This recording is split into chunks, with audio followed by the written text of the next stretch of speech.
And now the star of our picture. Ladies and gentlemen, James Dean. Hi, Gig. We asked Jimmy over today because he's a racing man himself. A real one, not a crazy one.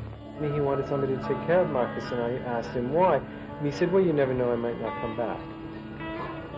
I said, why? Cats take me. It's only for the weekend, for 2 days. I mean, leave some food for the cat. And he said, no, you never know, I might not come back. I used to fly around quite a bit. Took a lot of unnecessary chances on the highways. And I started racing, and now I drive on the highways, and I'm extra cautious. Because no one knows what they're doing. Half the time, you don't know what this guy's going to do with that one. There's danger on the edge of town. It's a long, straight shot.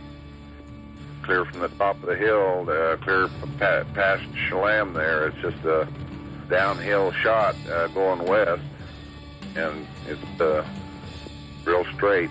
I find myself being very cautious on the highway. I don't have the urge to speed on the highway. People say racing is dangerous, but I'll take my chances on the track any day than on a highway. Ride the King's Highway. The San Andreas earthquake fault goes through those hills. It's near what they would anticipate being the epicenter of a big California earthquake, and it was sacred to the Chumash Indians, and there's been rains of stones and sort of spectral happenings there. A haunted place. Weird scenes inside the gold mine. Ride the highway west, baby. Do you have any special advice for the young people who drive? Take it easy driving. The life you might save might be mine. Well, he went to turn left to go to Avenal, and I guess he seen James Dean's car coming, and he tried to switch back, pull back into his lane, and the left front of both cars hit. A Porsche was kind of hard to see. It was that silverish gray, and the road was kind of, at that time of day, was kind of blended in. We done some sliding our brakes and everything else to keep from ending up in the accident ourselves.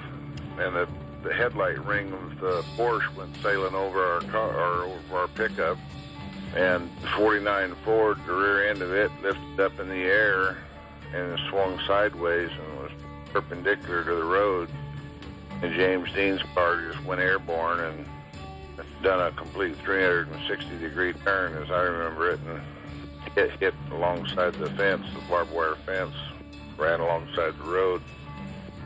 His upper body, head, face, and everything hit the barbed wire fence.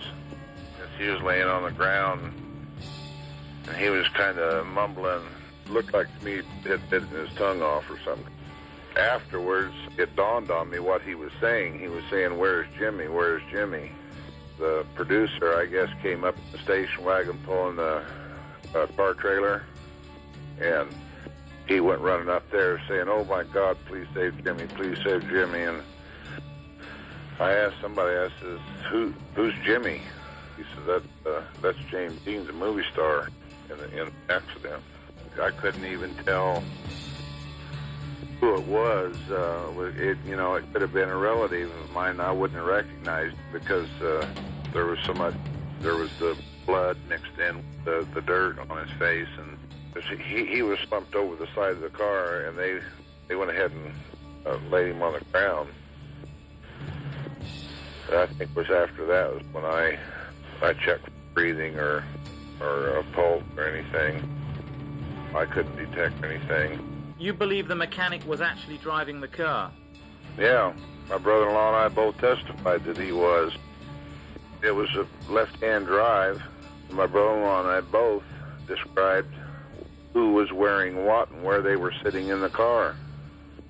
I'm pretty sure it was James Dean that was wearing a white T-shirt, and the mechanic was wearing a plaid short-sleeve shirt or something like that. A magazine came out later, and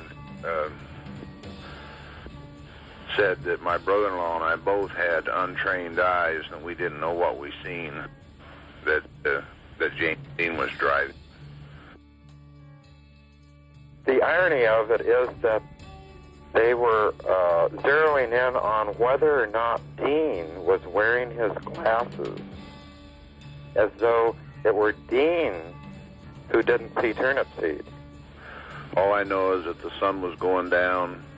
It was behind us. And at that time of day, the color of the car and the color of the road, I didn't see the car until, like I say, just before they hit. They never even asked anything about turnip seed's vision, or did he wear glasses, or, he wasn't questioned at all. Well, I could certainly understand him misjudging the car, thinking that, well, it's going like most of the traffic is, and here it's going twice as fast. I've ran it over in my head, and I think that that's probably why Donald Turnipseed didn't see him in time. It was like James Dean was on trial for his own death, and they found him guilty. This is the end, beautiful friend. No safety or surprise, the end. I'll never look into your eyes again.